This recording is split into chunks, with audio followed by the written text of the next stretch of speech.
Alright guys, just want to take a minute to go over some learnings and some final thoughts with regard to this bow, the Scythian bow experiment.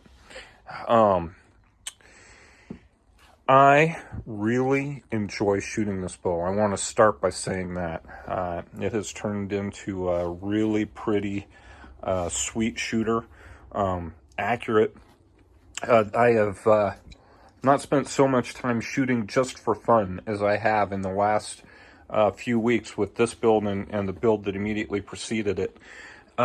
Even so much that I have already worn through that strike plate. So I guess I'm going to have to do something a little more durable. Maybe go back and put in some horn or bone or thicker leather or whatever I'm going to do there. But just kind of gives you an idea of how much I enjoy shooting this bow. So a couple things that I really feel could have been better, that would have made it even better, let's say. The thickness on these quote-unquote Cias and or tip wedges did not need to be so thick. And they're a good 1/4 inch thick, right?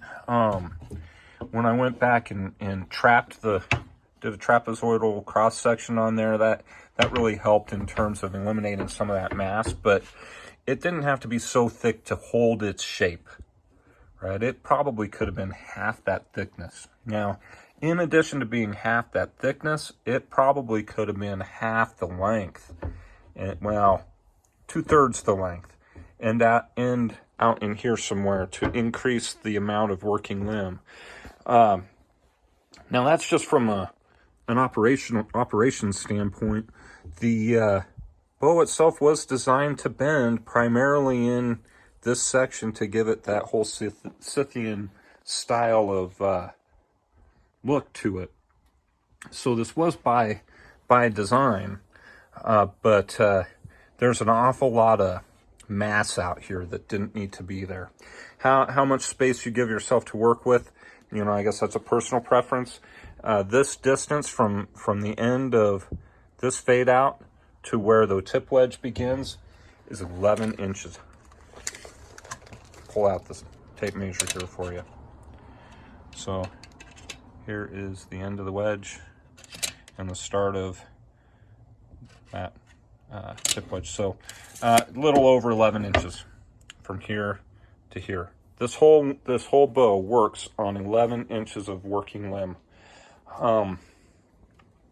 That's an awful lot to expect from a bow. And if you guys were following along as I was building it, you saw just how trepidatious I was about pulling this thing to full draw, and that my expectations as the build progressed, or at least midway through the tillering process, were not very high. I believed that this thing was going to fail, which it did not. And so that is amazing to me that this bow finished out as well as it did. And I love to shoot it. Really love to shoot it. The profile on this thing, so you can see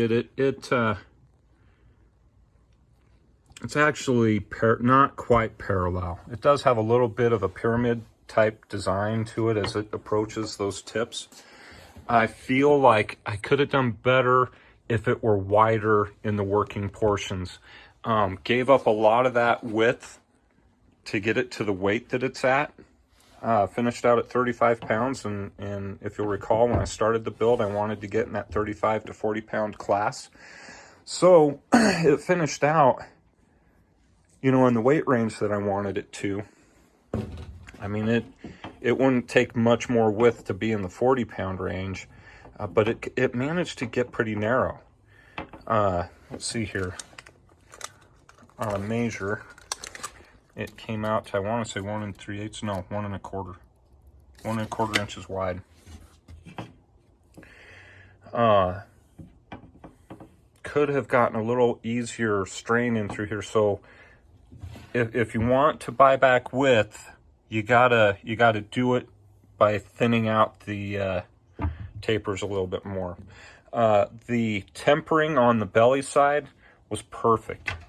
And you can even just see in the light here that the part that got worked down, it's really showing that almost caramelization type of color to it.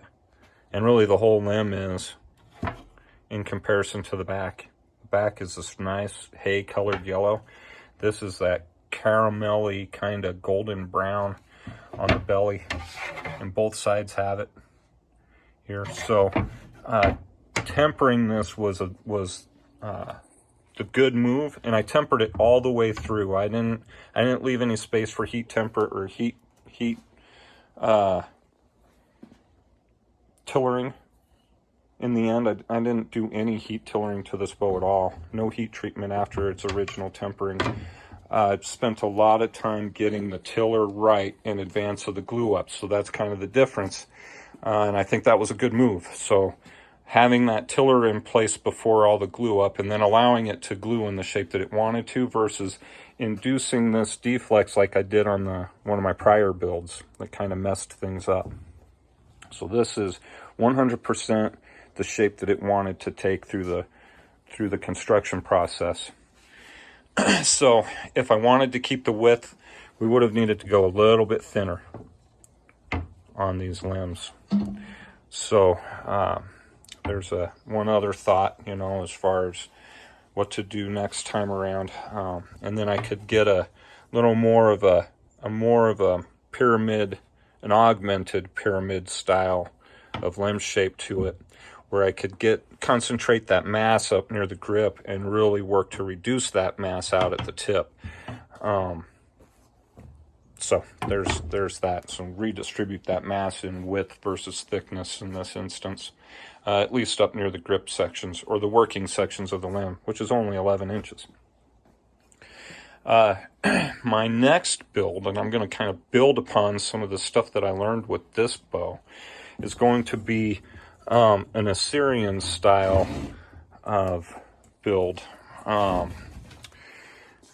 I've got some template pieces put together here. One being the riser section that I plan on using. This would be the back of the bow here, so the grip situation, or the grip orientation, is on the back side, where the belly just bends right through this back section almost flat. And then a Sia that is 10 inches long, so like 2 inches shorter than this one, but far less extreme, as you'll notice. And then to get from the center line on here out to what I would feel to be a good working distance. So as I've got these set apart, right, I'm going to give myself this much working limb, and it's already, if you see it, it's got a little bit of deflex to it. So it is not going to be reflexed out here. It's already going to have deflex built in with some reflex, right? So that's what I'm trying to do, is get limbs that are just going to kind of continue on this sweep on a reflex right here. And this distance of working limb could be as much as 13 or 14 inches. And if I go to 14 for working limb, and I measure from that tip area to the middle of the grip, it's like 31 inches.